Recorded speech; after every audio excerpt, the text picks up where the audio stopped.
بہت سمے پہلے کی بات ہے کہ کشن پور کے ایک گاؤں میں دو بہنیں رہا کرتی تھیں۔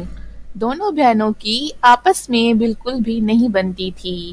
وہ ہمیشہ ایک دوسرے سے لڑتی رہتی تھیں۔ ایک بہن کا نام پائل جبکہ دوسری بہن کا نام رانی تھا۔ جبکہ پائل اپنا گھر چلانے کے لیے مچھلیاں پکڑنے کا کام کرتی تھی اور وہ مچھلیاں پکڑ کر بازار میں بیچ دیا کرتی تھی اور جو پیسے اسے ملتے ان پیسوں سے وہ گھر کا سودا بھی لایا کرتی تھی اور اپنی ضرورت کی اشیاء بھی خریدا کرتی تھی۔ جبکہ رانی پائل سے جلتی تھی، وہ اسے ترقی کرتا ہوا اور خوشحال نہیں دیکھ سکتی تھی۔ ایسے ہی کچھ دن اور گزر جاتے ہیں۔ اسی گاؤں میں رہنے والی ایک چڑیل اپنی کالی غار میں موجود تھی۔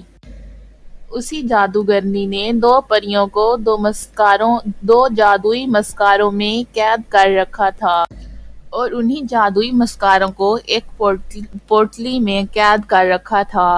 اس دن چڑیل کو بہت زوروں کی بھوک لگی تھی اور اسے کھانے پینے کو کچھ نہیں مل رہا تھا، تو وہ ایک دریا کے کنارے پہنچتی ہے اور وہاں پر مچھلیاں پکڑنے کی کوشش کرتی ہے اور مچھلی پکڑتے پکڑتے اس کی وہ پوٹلی مچھلی کے منہ میں چلی جاتی ہے تو وہ غصے سے کہتی ہے، ہائے رے کم بخت، مچھلی نے میری پوٹلی ہی کھا لی، اور غصے سے وہاں سے نکل جاتی ہے۔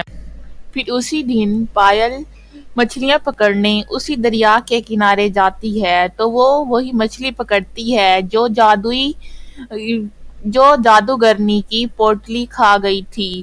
تو وہ دیکھتی ہے اس مچھلی کا پیٹ اتنا موٹا ہوتا ہے تو وہ حیران ہوتی ہے اور اس مچھلی کو لے کر وہ باہر آتی ہے اور اسے زمین پر رکھ کر دیکھتی ہے تو اس کے منہ سے ایک پوٹلی برآمد ہوتی ہے۔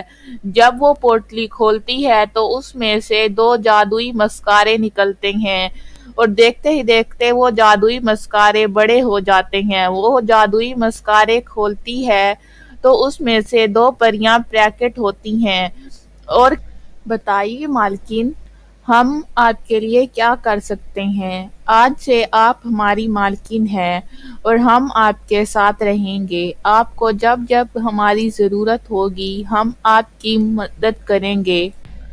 پائل پریوں کو لے کر اپنے گھر کی اور چل دیتی ہے اور گھر جا کر پریاں پائل کو ایک خوبصورت پری جیسا لباس پہنا دیتی ہیں اور اس کے بعد جب یہ پائل کی بہن رانی دیکھتی ہے تو اسے بہت ہی غصہ آتا ہے اور وہ سوچتی ہے کہ یہ پائل مجھ سے زیادہ خوبصورت ہو گئی اور اب تو اس کے پاس پریاں بھی آ گئیں، یہ مجھ سے زیادہ امیر بھی ہو جائے گی۔ تو وہ سوچتی ہے جب رات کو پائل ان جادوئی مسخروں کو رکھ کر سوئے گی تو میں انہیں چرا لوں گی اور اس کے بعد میں اپنی ہر اکشا پوری کروں گی۔ پائل جب اپنے روم میں جا کر سو جاتی ہے تو اس کے بعد اس کی بہن رانی اس کے کمرے میں آتی ہے اور چوری چھپ کے وہ جادوئی مسخرے لے کر وہاں سے رفو چکر ہو جاتی ہے۔ جلدی کرو جادوئی پریوں، مجھے بہت ہی سندر بنا دو، پہلے سے بھی زیادہ سندر، میں بہت زیادہ سندر دکھوں اور میری ساری اکشائیں پوری کر دو، مجھے پائل سے زیادہ خوبصورت اور دنیا کی امیر ترین لڑکی بنا دو۔ رانی کی بات سن کر دونوں پریاں رانی کو بہت ہی بدصورت اور موٹا بنا دیتی ہیں۔ رانی کے بال بھی گھنگرالے اور موٹے سے ہو جاتے ہیں جیسے بالوں میں بم پھٹ گیا ہو اور رانی بہت ہی بدصورت ہو جاتی ہے جس سے رانی شور مچا کر رونا شروع ہو جاتی ہے۔ تبھی شور کی آواز سن کر پائل بھی اٹھ کر وہاں آ جاتی ہے اور اپنی بہن کا یہ حال دیکھ کر وہ بہت ہی شاکڈ ہو جاتی ہے۔ اس کے بعد پریاں اسے ساری حقیقت بتاتی ہیں کہ کیسے اس کی بہن ان سے اکشائیں مانگ رہی تھی تو اس کی اکشائیں اور لالچ کو دیکھ کر انہوں نے اس کا یہ حال کر دیا ہے۔ پلیز پریوں، میری بہن کو پہلے جیسا کر دو، وہ اپنے کہے پر شرمندہ ہے، دیکھو وہ کیسے رو رہی ہے، تم اسے پہلے جیسا کر دو، چاہے اس کے بعد تم لوگ ہم سے بہت دور چلے جانا، ہم آپ لوگوں کو نہیں روکیں گے، لیکن میری بہن کو بالکل پہلے جیسا بنا دو، وہ کبھی کوئی بھی لالچ نہیں کرے گی۔